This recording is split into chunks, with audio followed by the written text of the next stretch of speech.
అనకాపల్లి జిల్లా నర్సీపట్నం భక్తి శ్రద్ధలతో బ్రహ్మలింగేశ్వర స్వామిని దర్శించుకున్న స్పీకర్ అయ్యన్నపాత్రుడు. ప్రాచీన ఆలయమైన బలిఘట్టం బ్రహ్మలింగేశ్వర స్వామి ఆలయ అభివృద్ధికి కృషి చేస్తా అంటున్న స్పీకర్. శివరాత్రి పర్వదినాన్ని పురస్కరించుకుని నర్సీపట్నం నియోజకవర్గంలోని బలిఘట్టం క్షేత్రం భక్తులతో పోటెత్తింది. సోమవారం స్పీకర్ చింతకాయల అయ్యన్నపాత్రుడు సతీమణి పద్మావతితో కలిసి బ్రహ్మలింగేశ్వర స్వామిని దర్శించుకున్నారు. ఈ సందర్భంగా ఆలయంలో స్వామివారికి అభిషేకాలు, విశేష పూజలు నిర్వహించారు.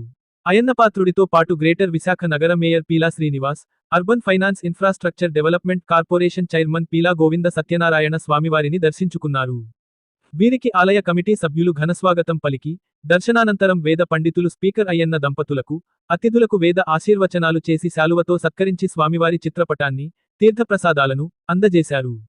ఆలయం వద్ద ఏర్పాటు చేసిన చిన్నారుల భరతనాట్య నృత్య ప్రదర్శనను తిలకించి వారికి షీల్డ్స్ అందజేశారు. అనంతరం అయ్యన్నపాత్రుడు ఉత్తరవాహిని స్నాన ఘట్టాల వద్ద భక్తుల కోసం ఏర్పాటు చేసిన మౌలిక సదుపాయాలను పరిశీలించారు. వివిధ స్వచ్ఛంద సంస్థలు నిర్వహిస్తున్న అల్పాహార వితరణ కార్యక్రమాలను పర్యవేక్షించి, నిర్వాహకులను అభినందించారు.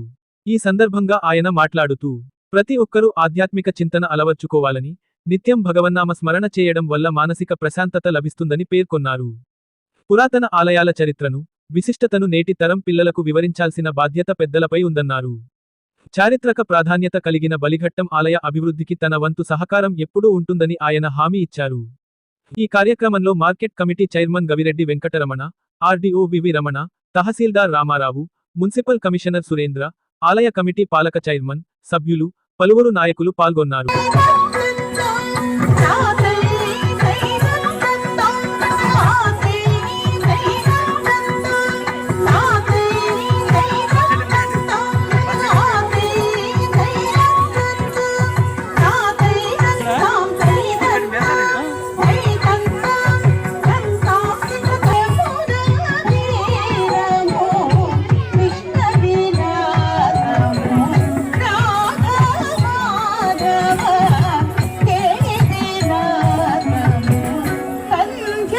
ఈరోజు పవిత్రమైనటువంటి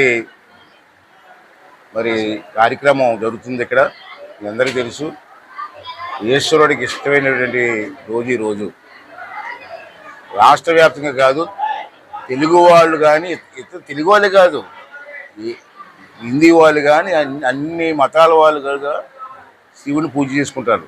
నేను చాలాసార్లు చూశాను. రాత్రి మనం మార్వాడీస్ రాత్రి జాగారం చేశారు. మార్వాడీస్ నన్ను పిలిస్తే బద్రేళ్ళం. మన హిందువులు కంటే బాగా చేశారు. రాత్రి రాదు మన హిందువుల కంటే బాగా చేశారు. వెళ్ళండి, కుటుంబాలు వచ్చి కళ్యాణ మండపంలో తెల్లవాళ్ళు, టీటీడీ కళ్యాణ మండపంలో తెల్లవాళ్ళు జాగరణ చేశారు. నన్ను పిలిచారు. డోలక్కు పాటలు, శివుడి పాటలు పాడుతుంటే మరి మన హిందువులు చేస్తున్నారు కదలేదు. సంవత్సరానికి ఒకసారి వచ్చి స్నానం చేసి మొక్కిసుకొని వెళ్ళిపోతుంటారు. అలా కాకుండా ఈవేళ పవిత్రమైన రోజు, అంచేత అందరికీ కూడా శుభాకాంక్షలు తెలియజేస్తున్నాను. నేను ప్రతివాడిని కోరేది ఏంటంటే, ఈరోజు ప్రపంచంలో అందరికీ టెన్షనే. పెద్దవాళ్ళకి టెన్షనే, మిడిల్ ఏజ్ వాళ్ళకి టెన్షనే, ఆడవాళ్ళకి టెన్షనే, పిల్లలకి టెన్షనే.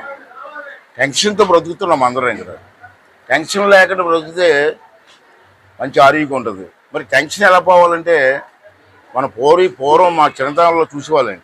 మా అమ్మమ్మ గారు అంతా ఉదయం లేచిన వెంటనే ఇంటి ముందు కల్లాపు వేసేవారు, ముగ్గులు పెట్టేవారు. ఇవాళ ఆడవాళ్ళు ఎవరైనా కల్లాపు వేస్తున్నారు అడగండి, కల్లాపు వేస్తున్నారు అడగండి. ఆడవాళ్ళని కల్లాపు లేదు, ముగ్గు లేదు. కనీసం పోనీ అది పక్కన పెట్టండి. ఉదయం లేచి స్నానం చేసిన తర్వాత దేవుడి ఫోటో దగ్గరికి వెళ్ళి ఓం నమస్వాయ అని 9 సార్లు అనమానండి. ఆ పిల్లల చేత ఇంట్లో పిల్లలకి అలవాటు చేయమనండి. ఆధ్యాత్మిక చింతన అంటారు చూసారా, భావన చింతన అని. దాన్ని మనం పిల్లలు మర్చిపోయారు. అసలు ఈ పండగల గురించి కూడా పిల్లలకు తెలియదు ఇప్పుడున్న పిల్లలకి.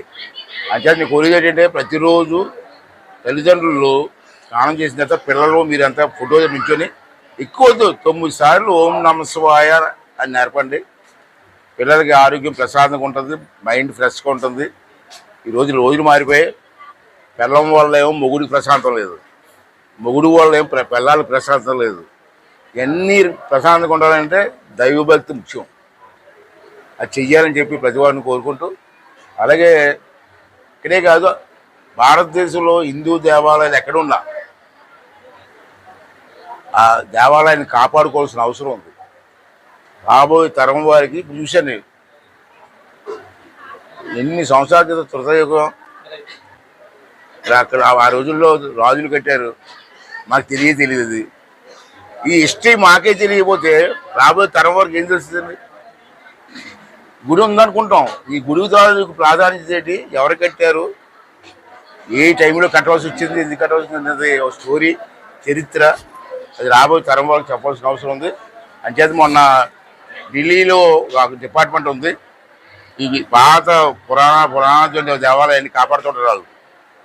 వాళ్ళకి లెటర్ కూడా రాశాను, మొన్న చూసి దీన్ని కొంచెం వైభవంగా తయారు చేయడం కోసం ఆలోచన చేస్తున్నాం. రేపు 12వ తారీఖున దేవాదాయ శాఖ మంత్రి వస్తున్నారు నర్సీపట్నం నౌకాలమ్మ గుడి ఓపెనింగ్కి. ఆ రోజు ఓపెనింగ్ అయిపోయినా అతను ఇక్కడ తీసుకొస్తాను, అతను తీసుకొచ్చి చూపించి ఈ పురాతనమైనటువంటి చరిత్ర కలిగినటువంటి దేవాలయాన్ని కాపాడుకోవాల్సిన అవసరం ఉంది. ఆ అవసరం నాకు ఒక్కడికే కాదు, ఈ ప్రాంత ప్రజలందరికీ ఉంది. అంటే అందరూ కలిసి సహకరించి దీన్ని పూర్వ వైపు తీసుకొచ్చి రాబోయే తరం వారికి ఈ గుడిని అప్పగించవలసిన బాధ్యత మన మీద ఉంది మనం చేస్తూ దాన్ని సహకరించవలసిందిగా మరొకసారి కోరుకుంటూ సెలవు తీసుకున్నాను.